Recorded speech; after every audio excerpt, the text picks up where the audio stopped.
Welcome to Lindemann Outdoors. Join Buckshot and Iceman Lindemann as they celebrate God's beautiful creation through fishing, hunting, and outdoor adventures. It's time to fill the freezer and enjoy the great outdoors the way it was meant to be.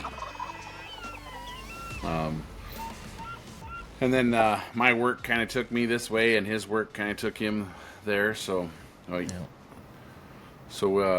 yeah, we're a father-son duo that we've been, probably a lot like you guys. We've been doing this for hunting and fishing, and just kind of rolling through the seasons of whatever. We bow hunt mainly is our deal, but when it's not bow, or if it's not turkey season, we're fishing. So that would, kind of be our thing. And we started doing. We probably started doing. I don't know how long ago we started doing YouTube videos and all this stuff. Like 10 years ago. I got into it when I was kind of a kid. I was 13, 14. Started making them, and now we made the podcast for going on 6 months now. Yeah, so we're just starting out. So we're we tell a lot of stories, and then we also try to help people fill the freezer along the way. We have a lot of friends that were always like asking us to, where should I put my tree stand, and how should I do this, and what bow are you guys shooting? And so we thought, well, let's do a podcast where we can help everybody get into hunting and fishing a little more. So that's our mission. It's nice to see podcasts with normal people too, right? Not just the talking heads and people that are gazillionaires. It's nice to see the same people that are talking also have a day job and then go out and do this on the side and really get into it. It's a passion, not a job. Yeah, that's a fact. That's a fact. Yeah, we make zero money doing this. We haven't really even tried to. We just we like sharing the stories. The people like it. We like trying to help people hunting, fishing, and but what people seem to like the most is when us two are just kind of idiots on this podcast. So you might get a little bit of that, but we're just trying to help out our fans, because we'll do an episode where we just try to drop like straight knowledge on them on thermals and all this crazy stuff for bow hunting. There's like 15 views of that one, and then we get on here talking smart about how I don't like golf and it's a waste of land, and real men don't golf, and that one has like 100,000 views. So it's who knows? Yeah, 50,000 of them are hate views, right? They are, but they still count. There's no such thing as bad publicity. It's true what they say. Yeah, until you get into like Epstein, then that could be. Oh yeah, well that's a whole nother. Yeah, let's not go. We're gonna get canceled. What are we? 2 minutes in? We're trying to go at least a full year without getting canceled yet. We've been shadow banned a couple times, but not terrible. Nothing too serious yet. There you go. So, why don't you guys? Can you tell us about yourselves and your company and kind of what you guys do, and introduce yourselves to our 14 listeners? Well, we have more than that, but Parker, you need to go first, buddy. So, I work for him, obviously. You got to speak up. Oh, sorry. I work for my dad, obviously. I manage like all the packaging situation that goes on. So I do our compensators, I do our broadheads, I do deliveries here, and if someone needs something done, they just come to me, because I'm more or less the universal person here. I kind of do everything around the shop. So Parker's going to turn 22 in December, so he's worked for me at different places since he was a kid, but started at the machine shop a year or 2 years ago, something like that, and really picked it up. And avid bow hunter, probably can outshoot all of us. He's a little bit of a muscle head. He goes to the gym all the time, so he can pull more. He's more accurate. He's more calm. So the machine shop's been around for about 30 years now. We bought it in 2018 for a whole different reason. I was running a different company and needed some parts made, and stopped in there and just seen this gem of a little machine shop that it was making one customer's product. They weren't really going out and using it the way I thought it should be done. So got some partners, Rob Troxel and Ryan Corkwell, and we went out and bought it. And part of the thing that got me interested is when you walked around the corner, they were making VPA broadheads, but it was on one machine, and they only did it when they had nothing else to do. So we've switched that around. We've put about $8.8 million into the latest, greatest technology on machining to get the run out of the head. So if you lay our head down and put it on a spinner from the shaft to the ferrule to the tip, it's never zero, right? Perfect is what we strive for, but you'll never get there. But there's very little run out. You can't see it with run out so tight.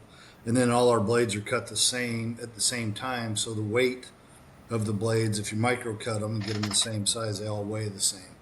So it's a lot different than the way anybody else does their broadheads. Everybody said, oh, they're made the same. They're not. I mean, there's metal injection, MEMS, which would be like your G5, your tooth of the arrow, all those kind of things. They have porosity in there, so you get variation.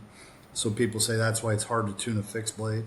Ours really, we can talk about over and over, but ours really aren't hard to tune because they're balanced. There's no deviation in the way they fly. So it still is a fixed wing, so you got to work with it.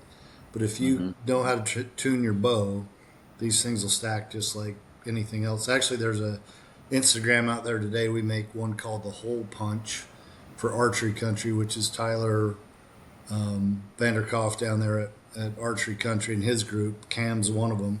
And Cam's out there shooting the Hole Punch today and saying, man, these things fly amazing. So awesome. But, we look at our business a little different. We have 40 families. We don't hire individuals. We hire families because those people come in and they pay their mortgage, put their kids through school. So, we know a story behind every one of those people, and we run our business to make sure that, one, we're taking care of our families, two, we're creating U.S. manufacturing jobs, and three, we're putting young guys to work like Parker and his buddies. Our shop's filled with young people that are learning the trades, and they'll have those skills to go on the rest of their lives.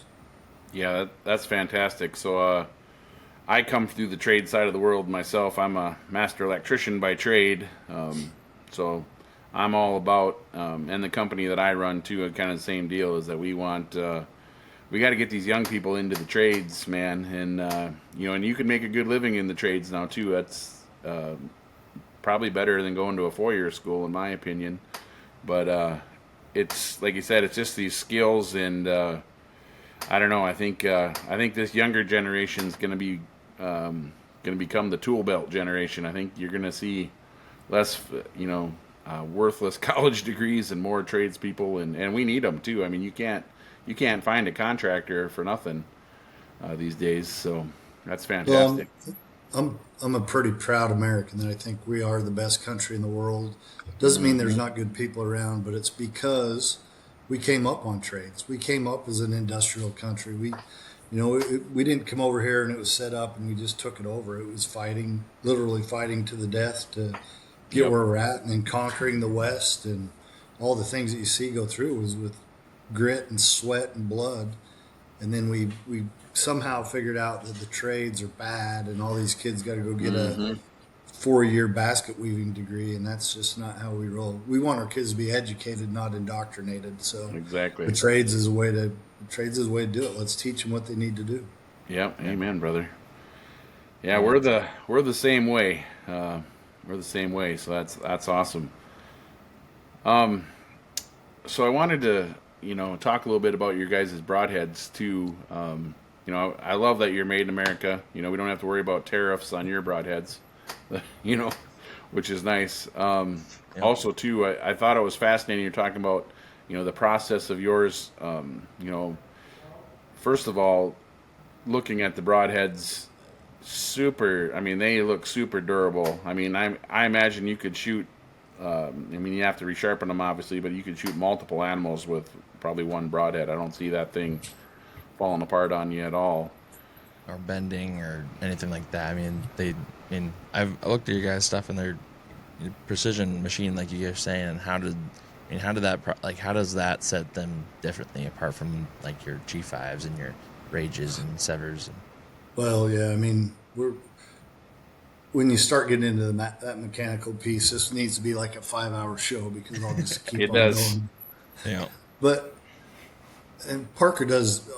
He actually machines them, so he knows it inside and out too. But the difference is we start out with 7,000 grains or 1 pound of cold rolled steel goes into almost every one of those heads. It varies depending on the length of the head, but it's a big chunk of steel. U.S. made, domestic made, S7. So we start out with some of the best material. It's S7 is designed for impact, and then we shape them and shoot them, shape them and shoot them, design them, keep going through to make sure that there's a profile on how you can make that wing, because that's what it is a fixed wing. But we need that wing to fly out and not get lift out to 150 yards. So the design of balancing those out, that's where the precision machining comes in. The way we do it, I don't tell anybody how we do it, but the way we do it, it goes through and it's exactly the same every time. There's no variation, and we can control how much is taken off each side, so you have a perfectly balanced broadhead. And that's the thing about when I talk about cutting the blades and they weigh all the same. When you look at a G5 or a MIMS broadhead, let's not just point out G5, no reason to give them extra publicity, but you look at a MIMS, and that's a metal injected, so you get a near net shape in a mold. They inject hot metal into it, and it makes that close to the shape. But when you inject metal into a mold, there's air, and you never get all that air out. So it's called porosity. You get porosity in there, and it'll be in the shaft. The ferrule usually is where it ends up, but also ends up in the blade. So when you look at some of those, they always find the lightest blade and put it down because gravity pulls it down. You want the least amount going down, and you have to tune that broadhead. On ours, you really don't. If you have and tuning is a subjective word, right? I got a lot of guys say, "Oh I got the best tuned bow," and they bring it over and it's dragging on their rest or their D loop's too high, or it's subjective to whoever your bow tech is. Yeah. But if you have a well tuned bow, these things will hit over and over. But when you start talking about mechanical, part of the reason mechanicals were brought out is so you don't have to tune your bow as well. Yep. There's less drag, all sorts of things, but there's a lot more variation. You talk to these guys, the guys that shoot target, and they're worried about their release, their hold time. They're getting repetitive and practicing to take out the variation. And then these same guys are the ones that are the talking heads for these mechanicals, that all you're doing is adding variation. Does one blade open up? Does one blade not open up? If it hits a bone, what does it do? So we try to put all those into it. And what's our motto, Parker? Shoot the shoulder. We want you to shoot the shoulder. Yep. 2/3 of your vitals is behind that shoulder. Everybody's going for the vital V, but that takes down to at least 1/3 or less, depending on the species. We're saying shoot that shoulder. We'll punch through that thing all day long. Yep, and that's what I'm talking about. We've experienced some bad luck. Yeah, we have. So I have some PTSD from using a mechanical broadhead. Unfortunately, as recent as last year, and it was on but what I think happened was we won't name any companies like you said, but it was a broadhead that was a hybrid design where it had a 2-blade and then it had a mechanical other 2 blades. Looking back at pictures, and then also I had this deer show back up on trail camera afterwards. I think the 2 expandable blades didn't open up. I'm shooting a PSE Evo, 70 pounds. Jacob and I are both like 6'4", former D1 football players, so we have long arms, so we can shoot 30-inch draw. So we get arrows that are moving, and we can get every ounce out of that bow. And I think what happened to us, and I had a 500 grain arrow, I think it just rocketed through that deer so fast that those other blades didn't open up. And you could see it on the trail camera photo that deer showed back up. He had just a little tiny hole, like right back behind the shoulder. And I also think, you talk about trying to aim for that V, because with these other broadheads, you have to hold back off of that shoulder a little bit. And this deer came in closer than I was expecting him, so I was up higher than I normally hunt even. I had like the perfect storm of bad luck that could happen to you. Came in closer and I thought, I just instinctively didn't. I always put the pin at the top of the heart where I normally aim, behind the shoulder in that V. And because of my height, I think and he was quartering a little bit, I think I just got the bottom part of one lung. Now, like you guys are talking about, if I'd have been able to not be afraid of that shoulder, I could have moved. Right, I could have moved that pin up there, and like you talked about, all that vitals behind there. Plus, I'm fairly confident with my bow and your guys' broadhead and my arrow setup, I probably would have busted the other shoulder as well. You know, I probably would have went right through one shoulder, and that buck would have went down.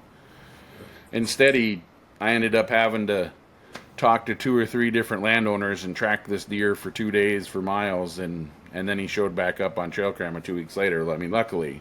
But when I show you guys the picture of the deer, you'll understand. But in the meantime, let's talk about. I'm gonna try to find this picture, but you know, these mechanical broadheads. You know, there's the steel isn't as good.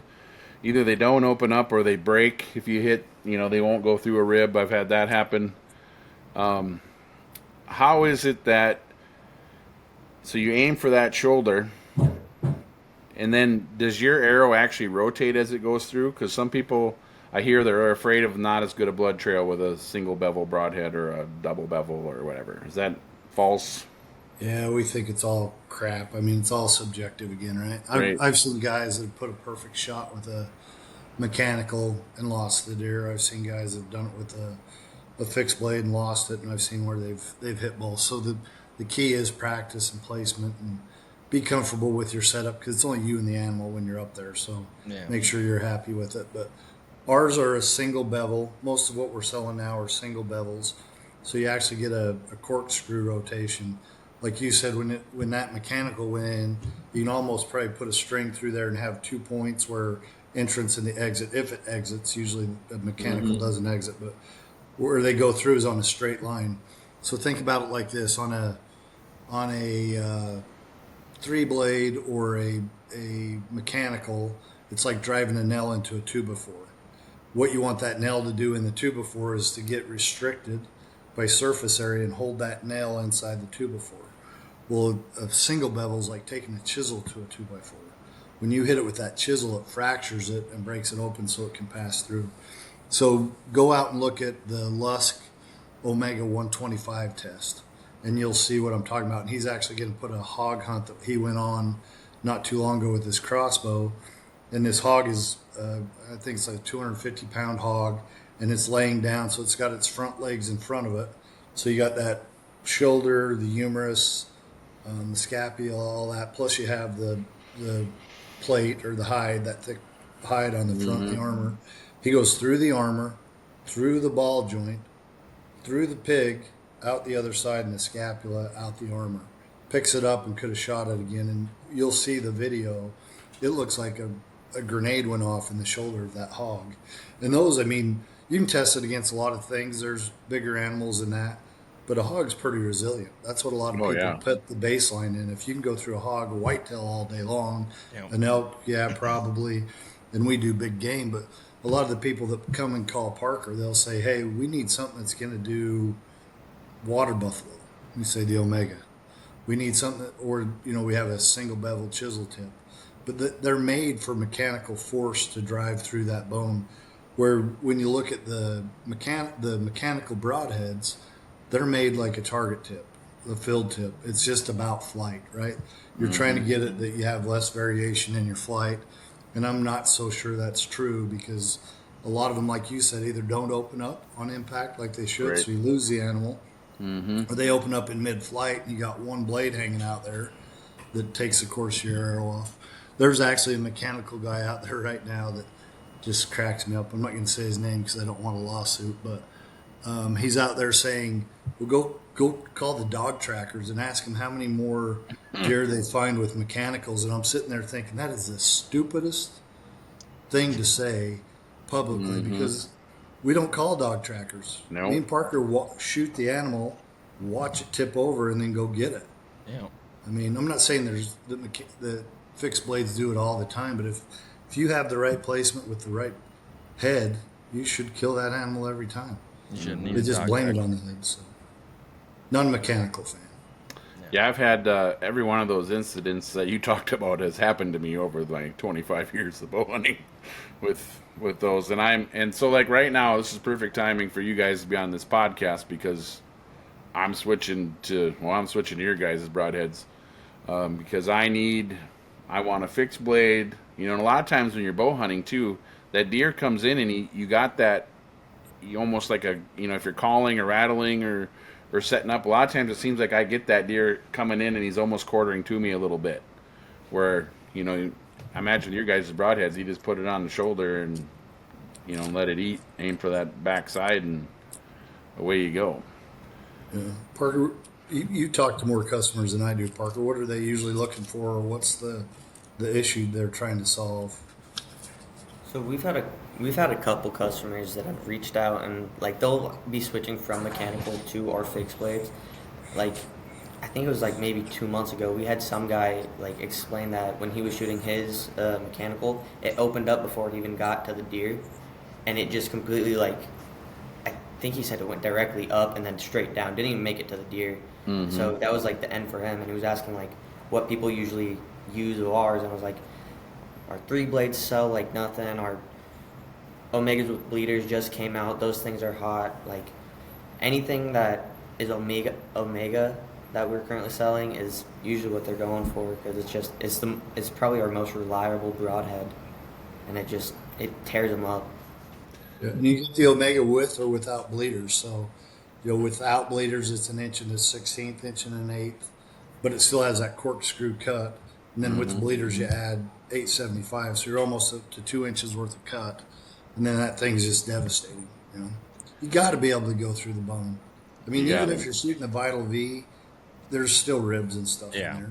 You got to be able to penetrate it. Yeah, and the deer can step. I mean, how many times have you had one step or twist or move before your arrow gets there? And I mean, I shot this doe at 60 yards, and my bow hit the top. I was sitting on a rifle stand, and my bow hit the top of the stand, and luckily it was, you know, you don't want this shot, but I hit that back leg, and none of the blades opened up, but luckily I nicked the back artery and it bled fast enough and it died. But like, I mean, it didn't open.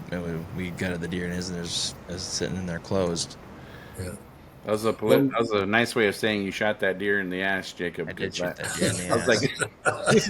was like, this is a different hunt than I was on with him. I did shoot that deer in the ass, but you know, and that kind of leads me to the next question, because I've been really curious about this. I mean, would you recommend versus like the single bevel, the double bevel, or that 3 blade? What, you know, the Omega with the chisel tip? What, I mean, is there a major difference between that and like a 3 blade, or would you recommend that single bevel? What do you recommend, Parker? I think it kind of depends on what you're hunting, because like a lot Mainly of people, whitetails and muleys. Yeah, a lot of the people that I talk to that are like our customers and stuff, they'll usually take a 3 blade if they're hunting bears. I haven't been bear hunting, so I can't really say, but I'll look through like other prior conversations with some of our bear hunters that we have, and they'll be like, yeah, I just use like our 100 grain 3 blade or our 150 3 blade. I'm like, okay, whatever, like that makes sense. It's probably the best to go with. But I know for like whitetail or like water buffalo, everyone goes for the single bevels. Mm-hmm. We have such an offering in our SKUs. We have 80, I think, going on 90 SKUs. So when you call us, it's a conversation of questions. What are you comfortable with? What have you used in the past? What grains you at? Are you trying to go more FOC? Or are you a light and fast guy? Are you trying to shoot 150 yards? Or are you trying to shoot 20 to 40? Those are all things that come in. I mean, if you're shooting 20 to 40, you're pulling 70 pounds, and you want to add weight, I'm telling people, don't put a brass insert in there. Put a bigger head on there. Yeah, and that's exactly the only thing that kills that animal is the head. Everything else is just a delivery package to get it there. Yeah, because that's exactly how I was building my arrows before. Just the way you said, I put that brass insert in there, and then I was shooting 100 grain head. Well, now like with your guys' broadhead, I could shoot that 125 grain Omega with the bleeder blades, and leave that insert out. Just put a normal insert in there, and I'd be ready to rock. Yeah, inserts guys aren't going to like us by saying that, but that's what it is give you more cutting surface area, and and get what you want. Get your heaviest part of that arrow at the deadly end of it, not at the other end. And we're shooting a little faster bows, because we hunt out West River, both North and South Dakota a lot. So you're shooting out to 80 yards pretty frequently. So you want to find that balance of forgiveness at those further distances too. So you don't want to give up too much speed, but yet he's got to get the job done when it gets there, of course. So. Well, we're testing these out of a crossbow, several different crossbows, and then we also try to do it out of an air gun. So the air gun's 605 feet per second. Oh, geez, nice. So if you're going to get lift, you're going to get lift in that. But it's not exactly how it comes off a compound either. So there's give and take. So we're trying to get our speeds out there and our distance to make sure we don't have lift, and then get repeatability out of the crossbow and the compound and traditional. We do a lot of traditional too. Yeah. Now the traditional side, they're your shorter distances, and I suppose they're looking for a little heavier broadhead for a little more momentum to make up for that lack of speed, I imagine. Well, we have a 3-blade, 300-inch-and-a-half cut. Oh. It looks like a lawn dart flying down through. Yeah, jeez. People ask how loud is it? I said, if you're using it, you're not worried about being loud. Nope. I saw that when I was like, geez, that thing's gonna go through a mastodon. We made a custom one a while ago for, I don't know what they were hunting, but it had like teeth on the ends of it. It was super cool. Yeah. Speaking of that, the other thing I like that you guys made that I can't wait to try. So we bow hunt turkeys. Like, we're huge bow hunters for turkeys. I seen you guys had a turkey head. Yep. That thing looks wicked. How does that perform on turkeys? That. Do you have one right there, Parker? Turkey spur? No, I was looking to see if I did. I could go grab one, but yeah, go grab one. I'll be right back. So the whole design factor around the turkey spur is the first 3 blades are sharp. Yep. The back 3 are dull. So as it goes through, you get the penetration, but then it slows it down so the arrow hangs up in the bird, so it locks its wings back so it can't fly off. It can run around, but it can't fly. Yeah. Jacob likes to shoot him right in the back, so he gets him to turn around. So they ain't gonna go anywhere. No, yeah, I think those looked awesome because, I've had a turkey. Same thing with a turkey. I've lost it. We shot a turkey this spring. That it didn't open up, but I went through, and luckily I made a good shot. Looked like a perfect. So, and I should put this out there for the audience. It's not like I'm going out here wounding a bunch of animals. Like, I went on a 20-year spree where I never lost anything. And then all of a sudden, I lost a big buck, and I lost a turkey this spring. And I'm like, yep, I think it's time to switch broadheads. But, we got to get down to reality. That's just part of life, right? We don't want to wound them. No. But, I know a few professional camera guys that are out with some of these talking heads. And the one guy told me, he might have shot 40 animals out to some crazy number, but you should have seen how many we left that had the arrow hanging out of them that we didn't recover, but didn't make the film. And there's a turkey. Yeah, he had that turkey spur there. That thing is just. Show that again. That thing's wicked. Yeah, I can't wait to shoot a turkey with one of those. Yeah. See how the top of the rear blades are dull. Yeah. Yeah, and it's a bigger diameter, so it slows it down, so that you don't. That's the only broadhead we build that we don't want a full pass through. Yep. Yeah. But I imagine if it does pass through, it's a big hole. Yeah, we actually had a guy that was using those to hunt turkeys, and a big boar came in Texas, and he drilled that boar, got full pass through, went over and picked it up, shot 2 turkeys with the same arrow the same day. And you pull that up again, Parker. Everybody looks at that and said, "Oh, that thing will fail because the ferrule's so thin." It went through the shoulders, both shoulders of that hog, and didn't fail. And that's our thinnest ferrule we make right there. Jeez. Yeah, that's awesome. Yeah, so you guys, you talked about too that you guys make recurve risers too. How did you guys get into that business, and how does that work with? Because do you sell the limbs too, or do people have to go get their own limbs, or how does that work? Yeah, they're all ILF, so any ILF limb will work on them. So we just make the risers. Okay. And again, just one of our engineers wanted his own riser, so he designed it in a 13, which is one of the smallest risers out there. So we have a ton of followers on the 13. Actually, Joel Turner loves that 13. Then last year, Parker, we did the 15. And then this year we're doing the 17 and the 19. So we'll have a whole series of them. Yeah, that's awesome.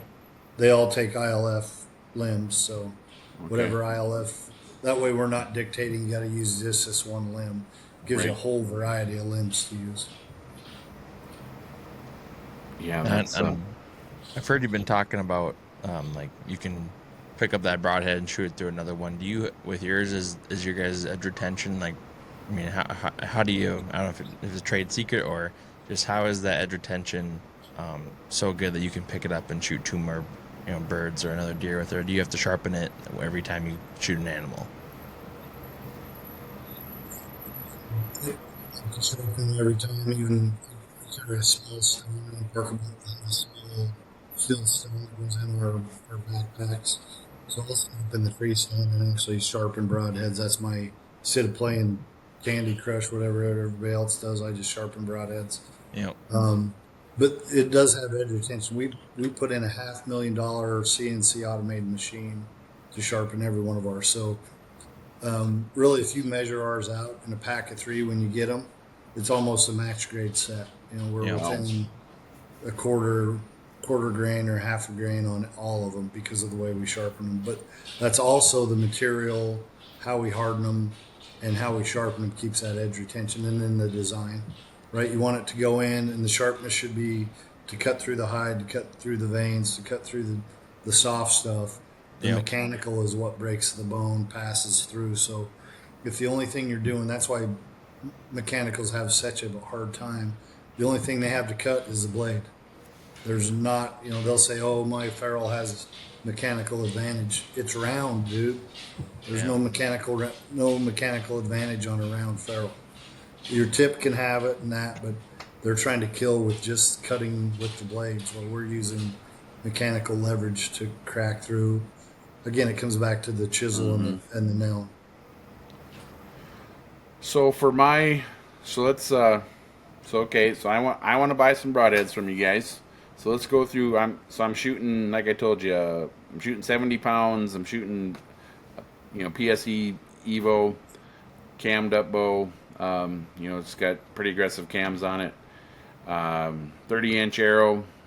I want to be right around that, 500 grains, plus minus. So what would you recommend I should shoot for shooting whitetails and mule deer and possibly an elk?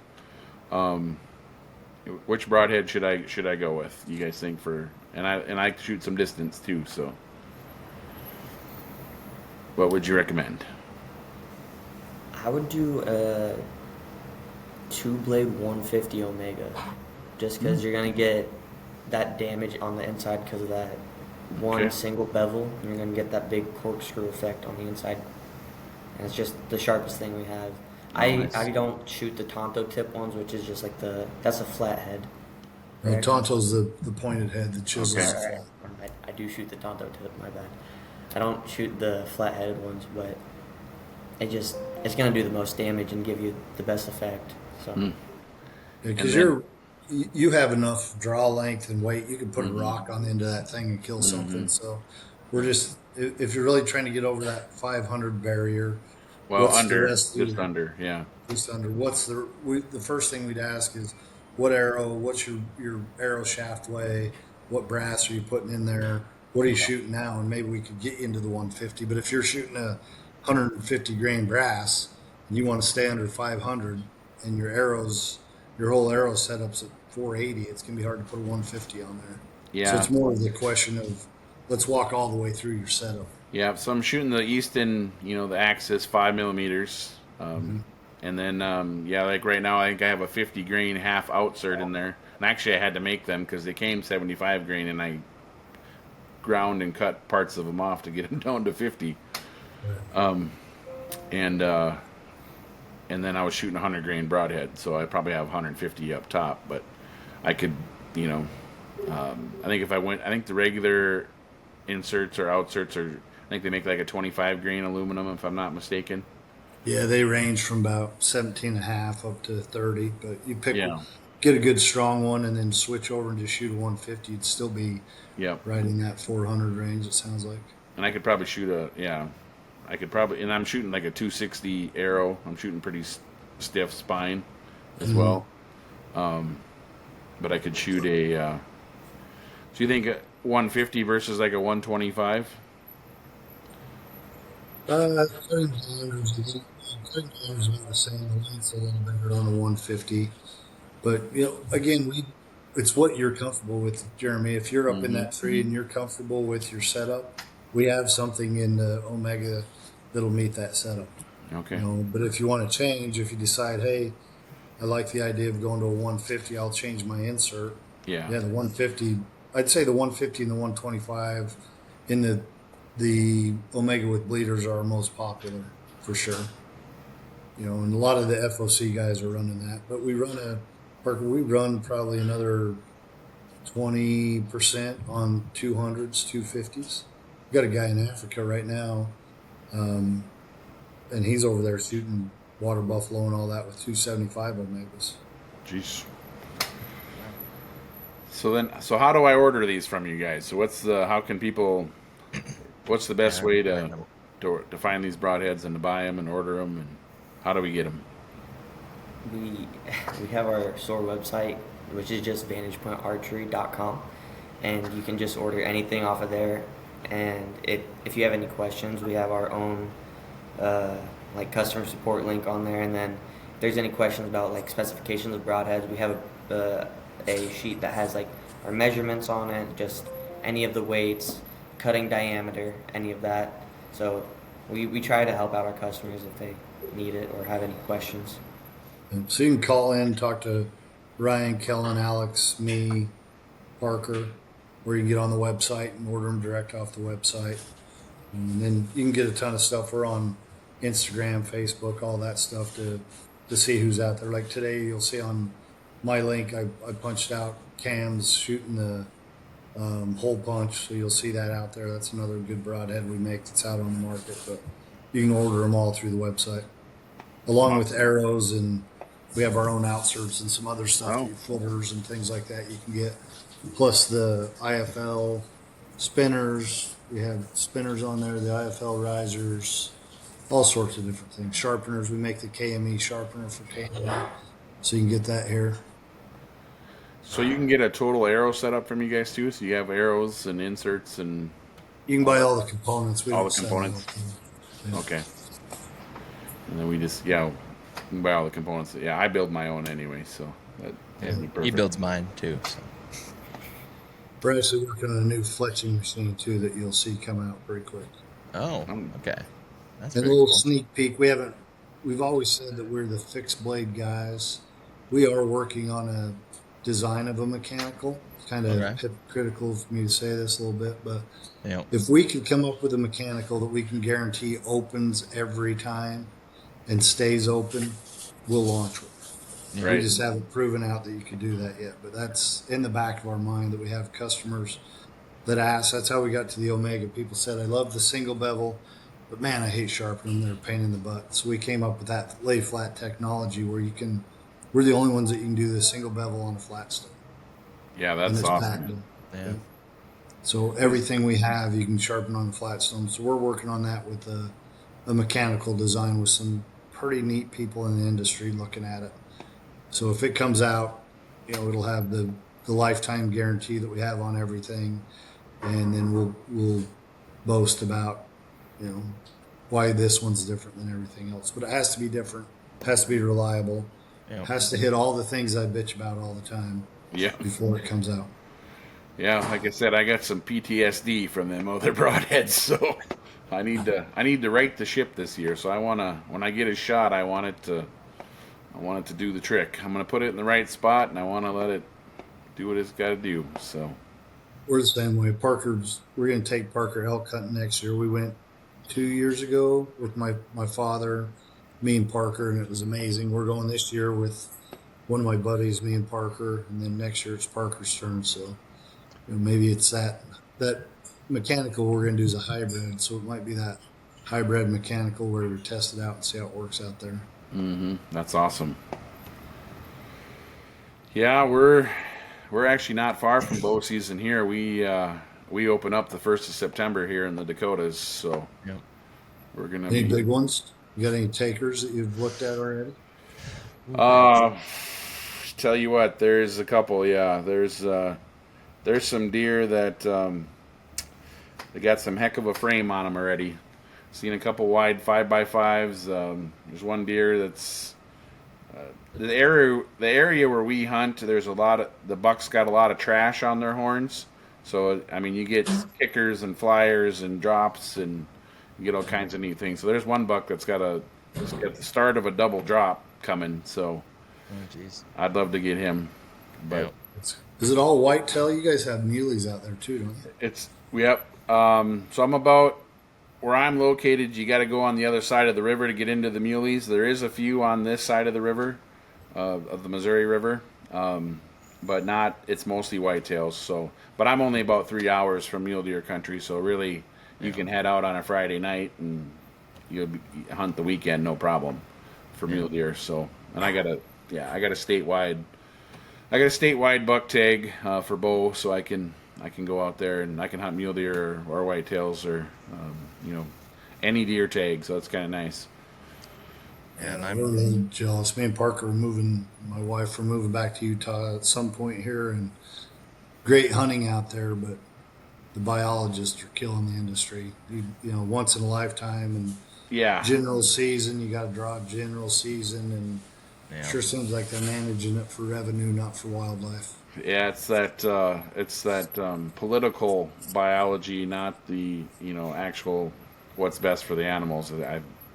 Colorado seems to be getting the same way. Just these introducing the wolves into the elk herd there. I can tell you from us living in northern Minnesota for the past 20 years, timber wolves are not a good thing for your animal herds. They are not what they look like on the Discovery Channel. They are killing machines, and they're huge. They'll wipe out the elk there, unless they do something about it. The herds it's are going to go way crazy. down. That and they got rid of hunting mountain lion, I think, or they were trying to, and then I thought Bad Utah idea. would be one of the last conservative states, but then you got Mike Lee trying to sell off all our public land. Oh my gosh, isn't that terrible? It's from being born and raised in Utah, and him being born and raised in Utah. I don't know where he was born and raised at, but that's like the cardinal sin right there, And It is. I think they push it back on the religion that you're supposed to use the land to profit all the people, but that's a one-time sell. Once it's gone, it's gone. And it's a renewable resource. I mean, it's right. the stupidest legislation I've ever heard of. Yeah, and it's all it's for the profit of a few people when they sell that. That's the problem. It's going to be housing developments. It's going to be minerals. It's not going to benefit everyone. No. Like they say, they need to keep the public lands public. We're fighting it here too. We seem to lose more public land every year. They'll like our states can sell off like their WMA, the stuff that the state owns, so that every once in a while they're closing an area or selling it. It's a bad deal. Well, it's like our company, right? We're doing it to make money. That's to keep our families going. But a lot of what we do is for, young men like Parker, my son, and some others that trying to build a legacy company that they can take and be proud of. And we can make a lot more money by sending our stuff to China, make more revenue like that. But I hope people step back when they look at BPA and say, all right, it might not be the cheapest, but time over cost over time, it is the cheapest because you can use this for, generations if you take care of them, if you find them, and sharpen them and reuse them, where you can use some of the others one time and you're done. And then you're also creating U.S. manufacturing jobs, supporting other families, putting kids in the trades. I mean, it's more, we've got to turn the hunting industry back to what it could be. You have more influence in this world by where you spend your money than you do on how you vote and all that other stuff. Absolutely. I'm not saying don't vote. Go vote and try to get who you want, but where you place your dollar and where you spend your dollar says more to people, businesses than anything else you can say. And the problem is most of our industry is going overseas, right? You look at That's a Sitka, fact. Kuyu, all those guys, great revenues, great products, but they're not creating any U.S. manufacturing jobs. I laugh at this American Eagle Yeah. jeans ad that everybody's flipping out about, which is great. And the Dems and the Republicans are arguing back and forth, but it's called American Eagle. Right. It's made in China, Vietnam, and Bangladesh. Yeah. I mean, give me a break. Yeah. You know? And then they're flipping out because the girl is white on there. You know, Yes. it's and it's not even, like you said, it's not what it's even about. It's not even an American company. Well, there's another guy out there that's got a company that you guys will know. It was made off the muzzleloader. I'm not going to say their name, but they're coming back, and they're coming back big, and they're talking so much about how they're U.S. made. And then you go over to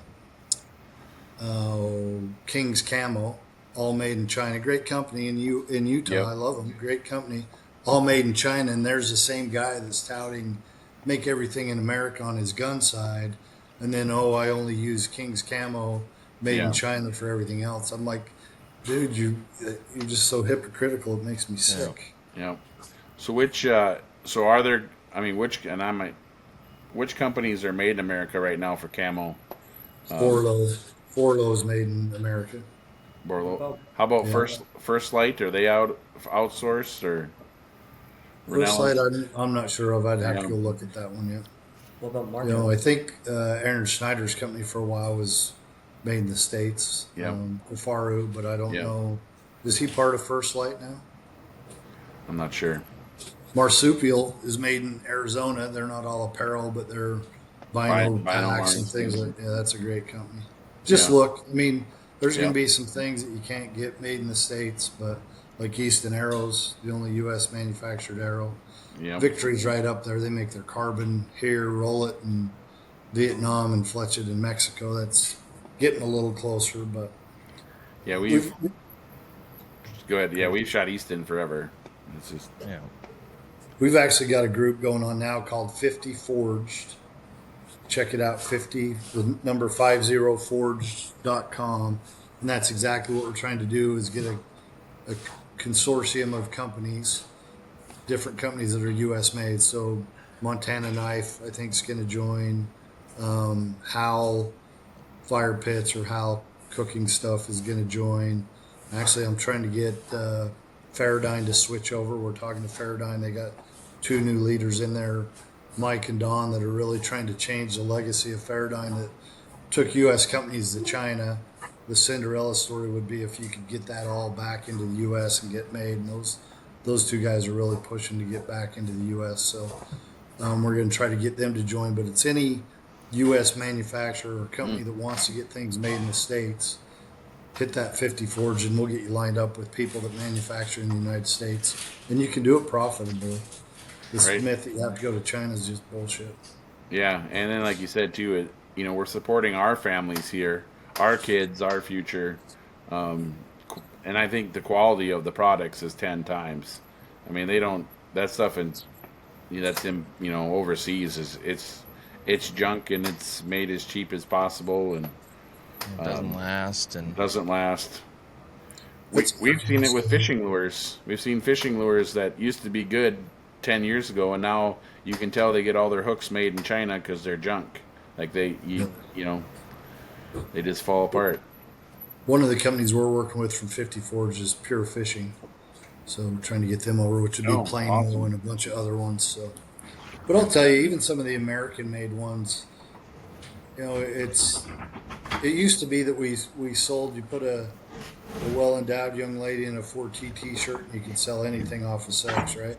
And then now we go out and we say, hey, this Broadhead will open up at 9,000 miles an hour and it's got the best spring technology and all this bullshit they put out there that's just talking points, and people suck it up but never really dig in to see, well, it's made out of 61 aluminum. Great for one-time shot. Nothing for anything else. How's it made? Where's it made? Where's its packaged? think those are just things you look into, and what we're trying to do a little different. I tell Parker all the time, we're proud of what we make. We might not be the cheapest, but here's the selling points, right? You can use it over and over. When you call, you're going to talk to one of 5 people every time. Yeah. And if you want to talk to just one person, you say, hang on a minute, I need to talk to Parker, and we'll go hand the phone to Parker. Yeah. So you get that different customer service. Right. And there's, you bring up about people, they buy into these hype of these broadheads. There's a popular hunting show that has another, I don't want to say their name, but they're out of Iowa and Missouri, and you watch all the deer that they shoot. That arrow never goes through. It's, they're using a mechanical broadhead, and that arrow goes in 5-6 inches, and and I just noticed this the other day, and I was watching, they had another one just come out on YouTube, and I was like, oh, here's season 25. Okay, good. Want to get me in the mood from some bow hunting here, and I'm like, I never see an arrow go through a deer on these people. And how often do you see them the next day? They shoot it at dusk. Yep. And then they go back and holding it stiff. Drink a beer, watch the video. Oh man, go call the drone or the dogs. Yeah. I mean, you know who I feel bad for on that's the animal. Yeah. That animal sat out all night or a couple nights and suffered.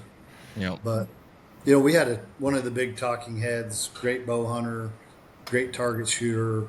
We were up at TAC in Utah a couple of years ago, and he shoots a certain broadhead mechanical, and he was just trashing it.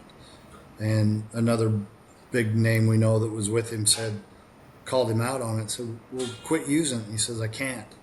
They pay me $250,000 a year. I got to use it.